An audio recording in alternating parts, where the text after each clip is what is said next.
हम आपको मायूस नहीं करेंगे।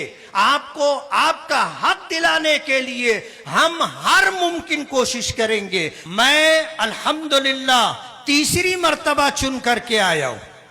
मैं आपको यह बताना चाहता हूं कि दूर से पहाड़ भी चिकना नजर आता है, लेकिन आप करीब जाओगे तो सही सूरत हाल समझ में आएगी।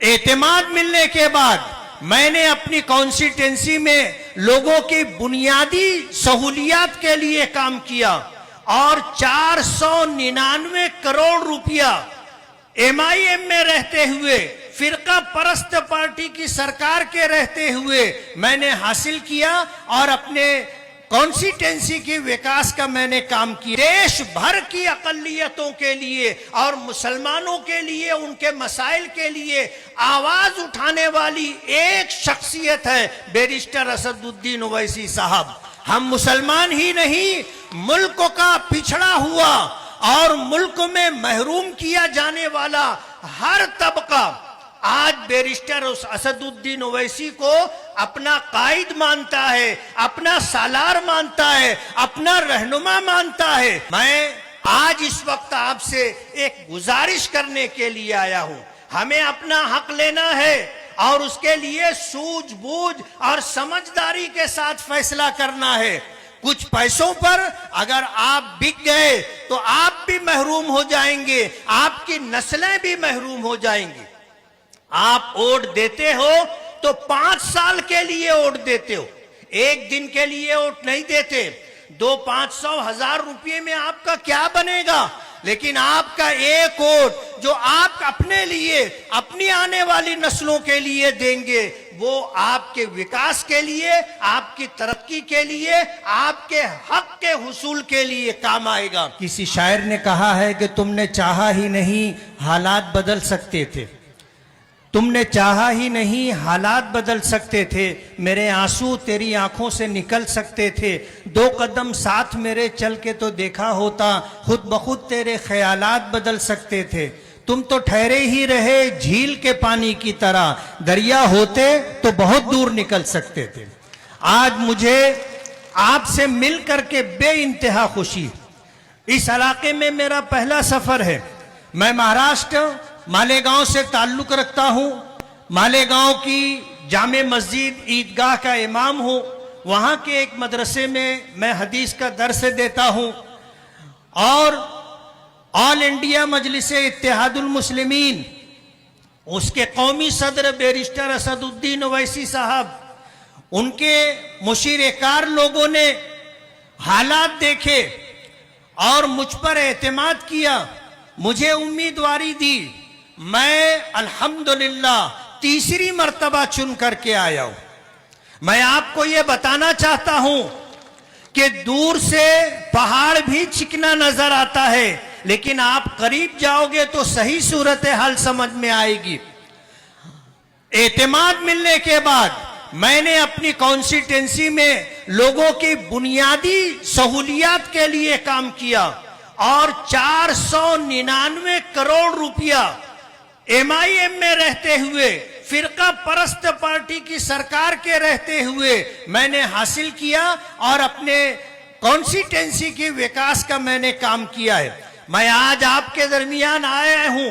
मुझे तफसील से बात करनी थी, लेकिन वक्त इजाजत नहीं देता और हम खुद भी बैरिस्टर असदुद्दीन ओवैसी साहब को सुनना चाहते हैं। मैं आपको बताता हूं कि आप खुशकिस्मत हैं कि पूरे देश में, पूरे भारत में सबसे ज्यादा पसमानदा रियासत बिहार है और बिहार में सबसे ज्यादा महरूम इलाका सीमांचल का है। आपका जुर्म इतना है, हमारा जुर्म इतना है कि हम एक अल्लाह को मानने वाले, उसी के आगे सर झुकाने वाले, और हम कभी अल्लाह के अलावा किसी से नहीं डरने वाले हैं।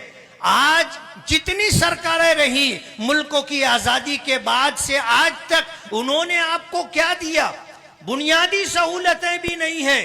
आज पार्लियामेंट में असदुद्दीन ओवैसी के अलावा देश भर की अकलियतों के लिए और मुसलमानों के लिए, उनके मसाइल के लिए आवाज उठाने वाली एक शख्सियत है बैरिस्टर असदुद्दीन ओवैसी साहब। हम मुसलमान ही नहीं, मुल्क का पिछड़ा हुआ और मुल्क में महरूम किया जाने वाला हर तबका आज बैरिस्टर असदुद्दीन ओवैसी को अपना कायद मानता है, अपना सालार मानता है, अपना रहनुमा मानता है। आज आपके दरमियान हम आपसे कुछ लेने के लिए नहीं आए, हम आपके मजहबी एतबार से, ईमानी एतबार से भाई हैं। आपका दुख हमारा दुख है, आपकी महरूमियां हमारी महरूमियां हैं। हम ये चाहेंगे कि आप तरक्की करें, आपकी आने वाली नस्लें तरक्की करें, हम सर उठा करके जी सके।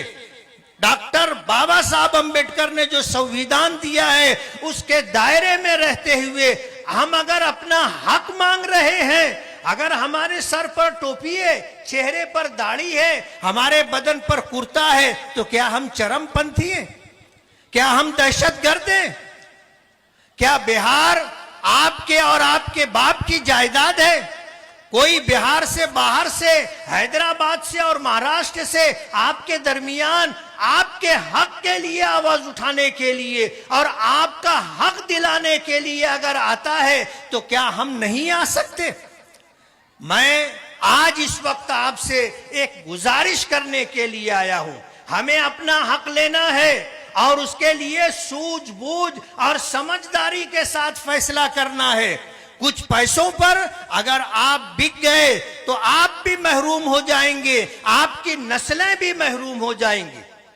आप वोट देते हो तो 5 साल के लिए वोट देते हो, एक दिन के लिए वोट नहीं देते। 200, 500, 1000 रुपये में आपका क्या बनेगा?